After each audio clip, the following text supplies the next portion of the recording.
18 जून 2023 को एक सबमरीन समुद्र की गहराइयों में खो जाती है और 22 जून 2023 को जब वो सबमरीन मिलती है तो बताया जाता है कि उसमें सवार सभी पैसेंजर्स मारे जा चुके हैं। मैं हूं असली महाराजा और आज मैं आपको बताऊंगा ओशियन गेट के मिसिंग सबमरीन की पूरी मिस्ट्री के बारे में।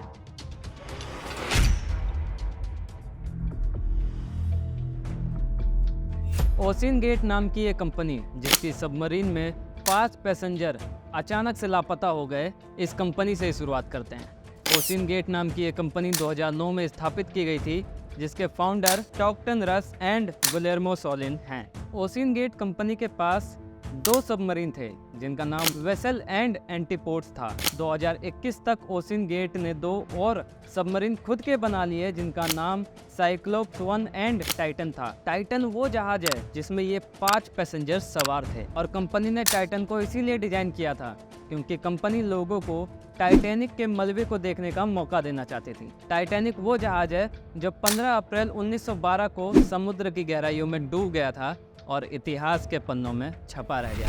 टाइटैनिक को ढूंढने के लिए उस वक्त बहुत सारे अभियान चलाए गए और सारे ही अभियान लगातार फेल हो गए, लेकिन 1 सितंबर 1985 को एक और अभियान चलाया गया और इस बार टाइटैनिक का मलबा मिल गया। ओशियन गेट कंपनी उसी मलबे को देखने का मौका जनता को देती है और इस सफ़र का पूरा टिकट प्राइस है 2.5 करोड़ रुपए। ओशियन गेट कंपनी ने पहले भी ऐसे बहुत सारे अभियान सफलता से किए हैं, लेकिन 18 जून 2023 को ओशियन गेट का एक अभियान हुआ जिसमें 5 लोग पानी में गए तो जिंदा लेकिन आए मुर्दा।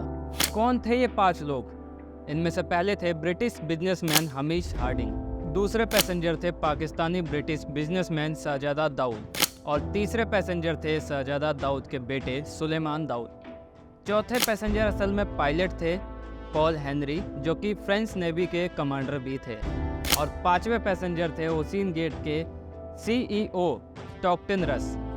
जी हाँ, जिस सबमरीन में ये 5 लोग थे उस कंपनी के सीईओ स्टॉकटन रस भी इस सफ़र में सवार थे। हमीश हार्डिंग ने सफ़र पर जाने से पहले एक ट्वीट किया था जिसमें उसने सफ़र पर जाने की खुशी जताई थी। जब 18 जून 2023 को सबमरीन पानी में उतारा गया तब सब कुछ ठीक था, लेकिन अचानक 1 घंटे 45 मिनट बाद सबमरीन का कनेक्शन कंपनी से टूट गया। सबमरीन कंपनी के रडार से कहीं खो गई। 19 जून 2023 को एक रेस्क्यू मिशन चलाया गया जिसमें 3 C-130 हरकुलेस एयरक्राफ्ट थे, जिसमें से 2 यूएस गवर्नमेंट के थे और 1 कनाडा गवर्नमेंट का था। इसमें एक P-8 पोइजन एयरक्राफ्ट भी था यूएस गवर्नमेंट की तरफ से, और भी बहुत सारी चीज़ें इस मिशन में लगा दी गई थी।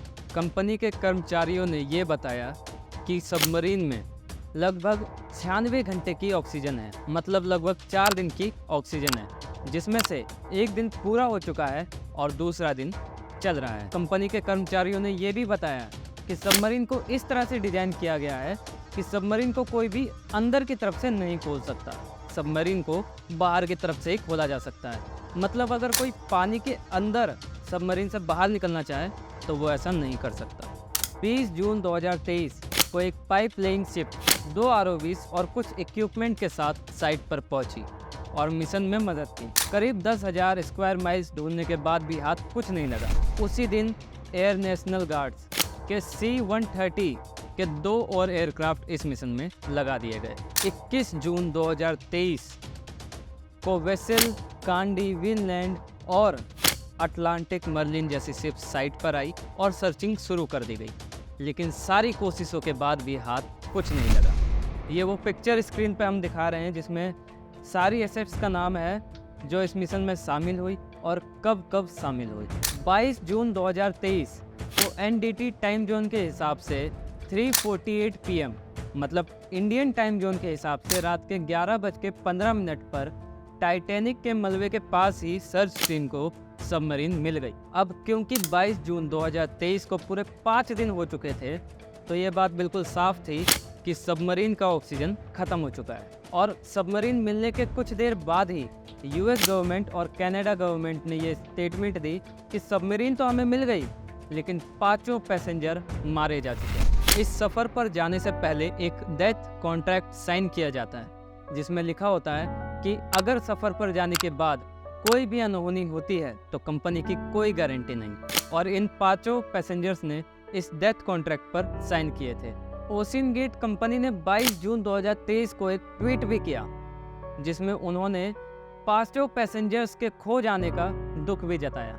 अगर आपको हमारी वीडियो अच्छी लगी तो वीडियो को लाइक ज़रूर करें और वीडियो को अपने दोस्तों के साथ शेयर ज़रूर करें। और आपको किस टॉपिक पर वीडियो चाहिए ये हमें कमेंट कर बताएं।